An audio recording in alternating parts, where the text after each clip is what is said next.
Every week, the CDL Talent put their heads together to give you the Call of Duty League Power Rankings.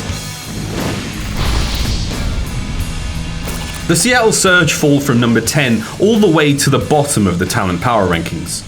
Many would joke about the fact that Seattle Surge could only seem to pick up wins against the LA Guerrillas. But after getting knocked out of their own home series by the only team they've been able to beat, things aren't looking so good for this squad. The LA Guerrillas move up from the bottom of the leaderboard after a slightly better than usual showing at the Seattle Home Series. And there's the victory. Guerrillas finally get their vengeance. The team finally managed to pick up a series win, but still washed out of the event going 1-2 in group play.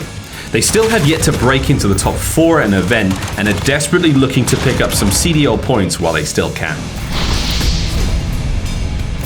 The Toronto Ultra didn't play in the Seattle Home Series, but they've been brought down a few notches from 8 to 10. The last time we saw them was in the Florida Home Series, where they had their best finish yet. We're finally seeing a glimmer of light from the Toronto team.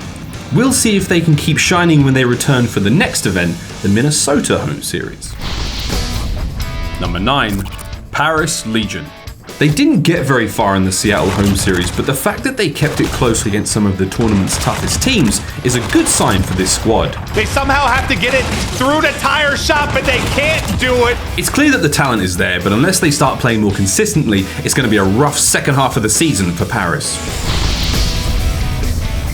The Florida Mutineers didn't play at the Seattle Home Series, but based on the performance of the teams at the event and Florida's very poor results at their most recent event, it's tough to come up with easy matchups for this team. Sure, they've shown us that they can beat some of the best teams, but they have yet to show us results consistent enough to consider them a top contender in the Call of Duty League. The New York Subliners are still hanging around the middle of the rankings after a top 4 placement at the Seattle Home Series. This is it. This is your tournament life at stake right now. After a rough season start and a couple of roster shuffles, it seems like they're finally settling in with their newest player, Mac. Mac's been playing really solid for the New York Subliners, so if the rest of the team can rally around him, they might just be able to make some deep runs by the end of the year. OGLA placed top 4 in the Seattle Home Series after their top 2 placement at the Florida event. They managed to win 2 matches in a row after getting knocked down into the Group B losers bracket early on, but ultimately fell short in Game 5 of their semi-finals match versus the London Royal Ravens. A heartbreaking result for a team considering they were down 0-2 to start the series. The team's been in some of the best form we've seen from them all year long, and it's likely they're only going to improve from here on. The Minnesota squad fall just a bit in the rankings after a rough couple of events. They're a team we've always seen in the semi-finals, but the Seattle Home Series marks the second event in a row where Minnesota failed to advance from their group. Huntsman just dominated from the opening moment, and ROKKR get rolled. Although the team had a disappointing finish, many of their losses were close maps versus some of the strongest teams in the Seattle Home Series. They'll have their shot at redemption when the CDL picks back up in June at their very own home series.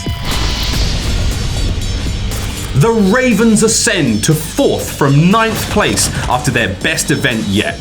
Rocking a new lineup with their new pickup Zero, the Ravens flew into a semi-finals with some huge momentum after clutching a tense Game 5 to advance over Optic Gaming LA in the semi-finals. The London squad ultimately exited the tournament in second after going 1-3 against the Chicago Huntsmen. While they got beat soundly in the hardpoints, they showed great strength in the search and destroy and only got beat in the domination by a single point. The Huntsmen just added a brand new player, Pristini, and about a week later, they win their second event of the year. It is gonna go to the Huntsmen, and they are the champions today. With Gunless out and Pristini in, it looks like the Chicago Huntsmen have found new life in the middle of the Call of Duty League season. The Huntsmen had a pretty clean run all the way to first place, never reaching a map 5 in any of the series they played. Going into the next event, we'll be asking ourselves, was Pristini really the key, or are they just in a honeymoon phase? Our final 2 teams are the Dallas Empire at number 2 and the Atlanta FaZe, number 1. We didn't get to see either of them play in the Seattle Home Series, but just based on the success they've had in their most recent events, we'd be hard-pressed to put anyone above them. It took the Dallas Empire a minute to get the roster going, but the Atlanta FaZe have been a powerhouse team since the start of the year. The next event, the Minnesota Home Series, will see both of these teams in Group A, so we may be treated to a titanic clash very early in the tournament. And there you have it, your Call of Duty League Power Rankings!